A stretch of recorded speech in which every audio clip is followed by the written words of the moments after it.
자, 그 상태에서 고린도서 2장 1절에서 5절을 다시 한번 읽어볼까요? 그러면 이 말이 이해가 팍 오는 거예요. 자, 고린도서 2장 1절에서 5절을 같이 읽어봅시다. 시작. 형제들아, 내가 너희에게 나아가 하나님의 증거를 전할 때 말과 지의 아름다운 것으로 아니하였나니 내가 너희 중에서 예수 그리스도와 그가 십자가에 못 박히신 것 외에는 아무것도 알지 아니하기로 작정하였습니다. 내가 너희 가운데 거할 때 약하고 두려워하고 심히 떨었나. 요건 제가 좀 배경 또 설명하겠습니다. 4절. 내 말과 내 전도함이 설득력 있는 지혜의 말로 하지 아니하고 다만 성령의 나타나심과 능력으로 하여 너희의 믿음이 사람의 지혜에 있지 아니하고 다만 하나님의 능력에 있게 하려 하였습니다. 하나님의 능력은 그리스도라고 1장 24절에 그리스도가 하나님 능력이라고 했잖아요. 그렇죠? 그리스도만을 자기는 이렇게 내선다 그러면 너희들도 그렇기 때문에 그리스도만을 얘기하라. 너희들 중에 문벌 좋은 자가 어디 있냐? 그거 자랑해서 안 돼. 오직 우리는 그리스도로 말미암아 하나님의 자녀까지 하나님을 우리가 하나님 자녀가 되는 수준까지 올라가지 않았느냐라고 얘기를 하는 거죠. 그런데 바울이 말이죠. 이 지금 3절의 말씀, 내가 너희 가운데 거할 때 약하고 두려워하고 심히 떨었다. 원문을 지겨가 보면은 내가 연약함 안에서 그리고 두려움 안에서 그리고 많은 떨림 안에서 있었다. 이런 얘기를 합니다. 그러면 왜 바울이 이런 얘기를 하냐면요. 바울도 이게 간증이에요. 간증. 이 얘기가. 무슨 얘기냐면 바울이 마게도냐인이 아시아 쪽에 있을 때 들어와 있을 때 이렇게 올라가는 환상을 보고 에게해를 건너가지고 마케도니아의 첫 성인 빌립보, 그 다음에 데살로니가, 베레아를 거쳐서 아덴을 오고 그 다음에 고린도로 갑니다. 그런데 이 아덴에 들어갔을 때에 계속 유대인들이 핍박을 해가지고 쫓겨나는 거예요. 그래서 아덴에 왔는데 아덴에 가니까 스토아 학파하고 에피쿠로스 학파가 있었어요. 스토아 학파는 금욕주의라고 그러고 에피쿠로스는 쾌락주의라고 그러잖아요. 우리가 옛날에 배울 때. 스토아 학파고 이게 사도행전 18장에 나와요. 에피쿠로스 학파하고 스토아 학파가 17장에 나오고 이게 아덴전도 18장에 고린도가 나와요. 그래서 거기 보면은 그런 로마의 철학자들을 만납니다. 로마란다. 그 아테네 가니까 아테네는 철학의 중심지 아닙니까? 철학의 중심지. 그래서 그 철학자들과 대화를 나누면서 전도를 했어요. 그런데 자기가요. 그 철학자들과 대화를 하면서 정말 고상하게 복음을 전합니다. 어떻게 전해요? 아주 뭔가 있는 것처럼 아주 멋지게 포장을 아주 멋지게 이렇게 얘기를 해요.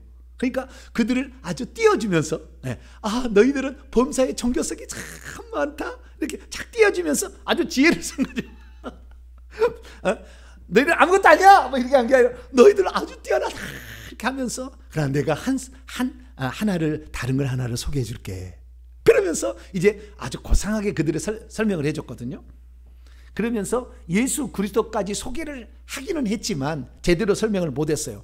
그냥 복음을 전하는 두 가지 방식이 있는데 하나는 창조의 하나님의 관점, 창조의 하나님으로 전도를 할 수가 있어요. 뭘 하나님이라고요? 창조의 이 땅을 만드시고 하는 모든 것들이 우연이 아니고 이 창조의 하나님의 전능하심이 들었다는 식으로 해서 창조를 통해서 복음을 전하는 방식이고 하나는 구속의 하나님을 통하여서 복음을 전하는 방식이 있죠. 창조의 하나님이 제대로 알게 되면은 창조를 제대로 알게 되면 설명하기 좀 쉬워요. 오히려. 근데 구속의 하나님을 설명하기는 상당히 쉽지 않습니다. 구속의 하나님을. 그런데 그 십자가에 못 박히신 그리스도를 설명하는 이쪽은 약하고 창조의 하나님 쪽을 한 80%, 구속의 하나님은 약간 언급했어요. 그랬더니 전도가 실패하고 말았어요.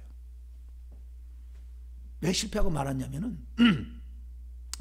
바울이 그 그리스도께서 십자가에서 못 박히심으로 하나님만 해결할 수 있었던 것에서는 많이 얘기하지 아니하고 창조의 하나님이 온 민족을 한 혈통으로 만들어서 다 이렇게 만들고 지경을 정해서 다 이렇게 살게 한 언어를 통해서 이렇게 흩어지게 하고 다 이런 어떤 창조의 관점에서 설명을 했는데 그러니까 사람들이 관심을 갖고 들었을 거 아닙니까? 그런데 그렇게 가지고는 전도를 열매가 안 나타난다는 걸 알았습니다. 왜? 아테네에서 거의 실패했거든요. 전도를. 그래서 아테네에는 교회를 못 세워버렸어요. 계속 세웠잖아요. 빌립보서, 데살로니가, 베레아, 고린도. 그런데 아테네만 교회를 못 세웠어요. 왜? 실패했거든. 그래서 자기가 고상하게 지혜를 동원해가지고 그들을 얼러주고 띄워줘가지고 이렇게 했더니 결국에 복음은 안 들어간다는 알았습니다. 그런데 고린도는 어디냐? 고린도는 아테네와 스파르타 사이에 있는 도시로서 마찬가지로 헬라의 천하계에 지대한 영향을 받고 있었죠. 받고 있었기 때문에 내가 여기에 가서도 만약에 이렇게 전했다가는 내 복음은 실패한다라는 것을 그는 이미 알았습니다.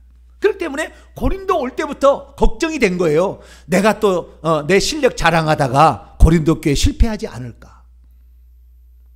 그래서 내가 연약해지고 그 다음에 뭡니까? 두려워하고 그 다음에 심이 떨었다는 얘기가 그래요. 심이 떨었다는 건, 손이 떨었다는 건 안에서부터는 두려움, 공포가 있었다는 거 아니에요? 안에서부터. 예. 심장이 벌렁벌렁 했다는 거 아니에요? 예. 그런 상태 같다는 거예요. 그러니까 자기가 그렇게 생각해서 오직 나는 여기에 가서는 십자가에 못 박힌 그리스도만을 전하리라 아예 작정을 하고 간 거예요. 예? 그런데 걱정이 된 거죠. 만약에 십자가에 못 박힌 그리스도만 전하면은 안 받아들이면 어떡할까? 아까 아테네에 가서는 창조의 하나님을 얘기하니까 사람들이 다 귀를 쫑긋하고 다 들었거든. 예? 그 궁금하니까 좀 궁금하고 재밌잖아요. 예? 천지만물이 어떻게 지어진지 맨날 물로 지었나. 아리스토텔레스는 물과 무슨 물과 산소와 또 뭐죠? 흙, 막 이런 뭐 지었다는 거 있잖아요. 창조 처음에 시작이 어떻게 됐다 그런 얘기, 창조 얘기하니까 이쪽에는 어떻게 그럼 창조를 설명하지? 창조는 설명을 들으려고 사람이 기르는데 이 고린도에 가가지고는 그 얘기 안 하고 십자가에 못 박힌 그리스도만 전하면 이 양반들이 철학을 그래도 국물을 먹은 사람들인데 이쪽은 그래도 좀 아는 사람들인데 이거 안 들으면 어떡할까 막 걱정을 한 거죠. 그랬는데 놀랍게 십자가에 못 박힌 그리스도만을 전하려고 했더니 예수님이 나타나요. 바울에게. 사도행전 18장. 주여 오늘 또 이러다가 또 시간 다 가는지 모르겠네. 사도행전 18장. 예수님이 나타나요. 여러분 예수님만 높여드려야 되길 축원합니다.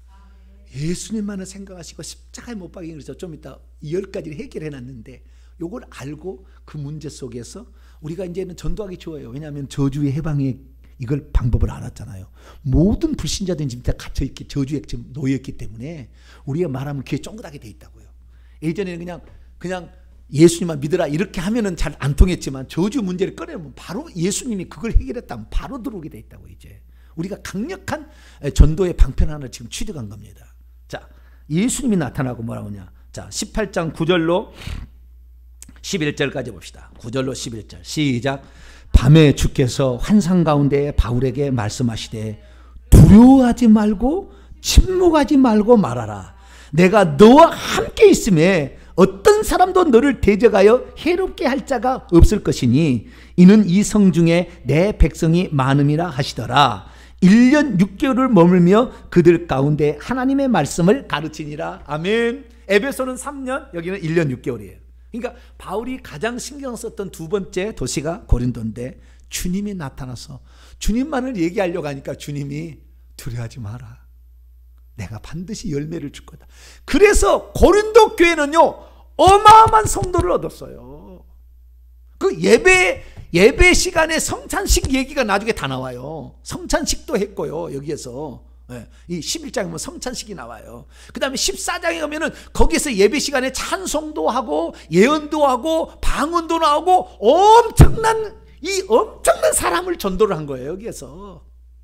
그러니까 이 바울이 고상하게 내가 복음을 좀 전할까 하다가 그냥 한 방 탁 얻어 터진 다음에 고린도에 가서 그러면은 내가 십자가에 못 박힌 그리스도만을 전하리라. 그러고 딱 갔는데 이거 과연 이게 통할까? 뭐 걱정이 된 거죠. 걱정이 된 거죠. 예. 그런데 주님께서 바울에게 힘을 주시고 격려를 주셔가지고 십자가에 못 박힌 그리스도를 얘기했는데 그것이 통했다는 거 아니에요. 그래가지고 고린도 교회가 엄청난 고린도 교회를 이루게 되어서 모든 교회에서 발생하는 문제가 다 여기 다 나와요. 왜? 하도 교회가 커지니까 문제가 다 나오는 거예요. 그래서 10가지 문제가 이게 발생을 한 겁니다. 그래서 이 문제에 대해서 해결해 주려고 바울이 쓴 것이 고린도 전서다. 라는 사실이죠. 그래서 우리가 바울이 얘기한 것처럼 우리는 다 항상 예수 그리스도하고 그분이 십자가에 못 박혀서 어떻게 문제를 처리했는가, 그리스도의 그 십자가의 그 능력, 이것을 우리가 전할 때에 우리가 진짜 사람을 얻을 수 있다. 저는 여기 한마디만 조금 더 붙이면은, 오늘날의 교회가 사람 안 오니까 문화센터를 해가지고 뭐 이렇게 해가지고 무슨 성도를 이렇게 끌어모으려고 무슨 그 다음에 상담 무슨 센터를 열어가지고 또 이렇게 하고, 또 교육센터 무슨 학교를 세워가지고 이렇게 하고 이러잖아요. 그렇게 하는데 그건 어려워요. 순수하게 복음만 전해야지 그 단물만 빼먹고 딱 갑니다. 사람은 엄청 약아요. 그래서 목적이 다른, 목적은 우리는 좀 천천히 가더라도 순수한 그리스도만 전해야 돼요. 그리고 그런 것들은 사회에다가 내가 가지고 있는 역량을 그 혜택을 베풀어 주는 곳으로 가야 돼요. 아시겠죠? 우리가 그걸 통해서 전도하는 게 아니라 우리가 은혜 받은 것을 그들에게 전해줌으로 그리스도에 올 수 있는 그 루트를 확보하는 것이지, 그걸 통해서 끌어올라고는 안 되는 거예요. 이게 안 됩니다. 이것은 제가 보충적으로 말씀을 드리고요. 자, 그러면 바울이 십자가상에서 그리스도가 이루어진 일을 뭐라 하느냐, 한 10가지 정도로 바울 서신을 통해 얘기하고 있어요. 그래서 그 10가지를 살펴보도록 하겠습니다. 자, 10가지 들어가기 전에 우리가 그래도 한번 원문을 한번 읽고 넘어가야 되지 않겠습니까? 자, 1절부터 5절까지를 원문으로 한번 읽고 그 다음 10가지를 배우도록 하겠습니다. 시작. 그리고 나도 역시 너희를 향하여 간 후에 형제들아, 내가 너희에게 하나님의 비밀을 전파하고 있으면서, 하나님의 비밀은 예수 그리스도예요. 예수 그리스도의 비밀은 교회입니다. 골로새에서 나와요. 나중에 더 보겠습니다. 비밀을 전파하고 있으면서 말과 지혜의 탁월함을 따라서 간 것은 아니다. 왜냐하면 너희 안에서 만일 예수 그리스도와 그가 십자가에 못 박힌 채 있는 것이 아니라면 아무것도 알아차린 채 있지 않기로 결정하였기 때문이다. 그리고 나 역시 너희 가운데 거할 때 약함 안에, 그리고 두려움 안에, 그리고 많은 떨림 안에 있게 되었다. 그리고 내 말과 그리고 내 선포 전도가 설득력 있는 지혜 말들 안에서가 아니라 오히려 성령의 나타나심 안에서와 능력 안에서 있게 되었다. 이는 너희의 믿음이 사람들의 지혜 안에 계속해서 있지 아니하고 오히려 하나님의 능력 안에 있게 하려 함이라. 여기에는 그러니까 우리가 여기 하나님의 능력이란다면 무슨 은사를 많이 나타나면 병을 고치고 막 이럴 생각하는데 그거 아닙니다. 여기의 능력은 그리스도가 능력이라는 의미예요.